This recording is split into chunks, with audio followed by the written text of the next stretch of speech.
क्या तुमने कभी सोचा है, अगर एक जादुई पेन किसी गरीब के हाथ लग जाए तो वो क्या करेगी?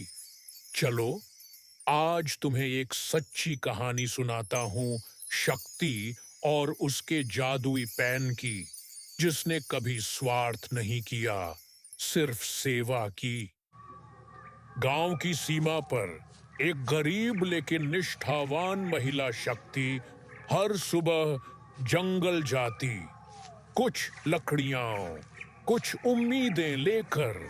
एक दिन धुंध से ढके रास्ते में एक रहस्यमयी पेड़ के नीचे उसे मिला एक पुराना चमकता हुआ पेन।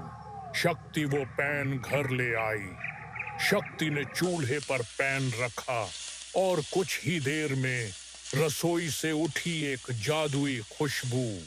उसमें चावल ही नहीं, गर्मा गर्म दाल, सब्जी और रोटियां भी थीं। जैसे किसी अदृश्य शक्ति ने पैन को पकवान से भर दिया हो। पर शक्ति ने उस पकवान को अकेले नहीं खाया।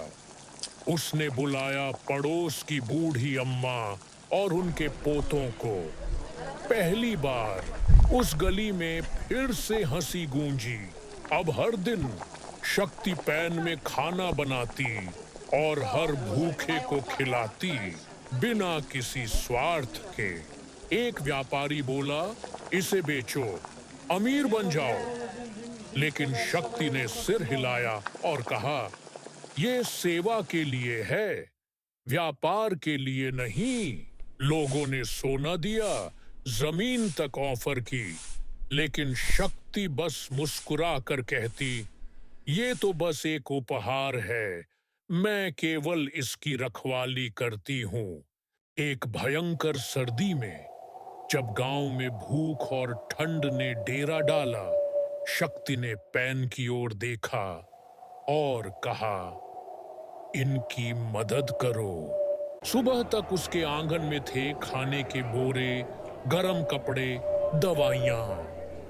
पूरे गांव को उसकी रसोई ने बचा लिया।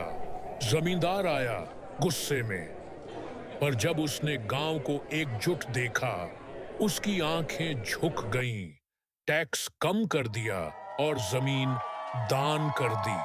अब वो पैन एक सामुदायिक रसोई घर में बदल चुका था, जहां हर जात, हर वर्ग का व्यक्ति साथ खाना बनाता और खाता। सालों बाद शक्ति ने पैन को उसी वटवृक्ष के नीचे रख दिया जहां से उसे पाया था। पैन अब शांत था, गांव अब समृद्ध था। हंसी, अपनापन और सेवा, यही शक्ति की असली विरासत थी। लोग आज भी उसे याद करते हैं। शक्ति कहती थी, सच्चा जादू किसी वस्तु में नहीं होता, वो होता है देने के भाव में। दोस्तों, शक्ति ने हमें सिखाया कि सच्चा जादू किसी चीज में नहीं होता, वो होता है हमारे दिल में, जब हम बिना स्वार्थ के किसी की मदद करते हैं।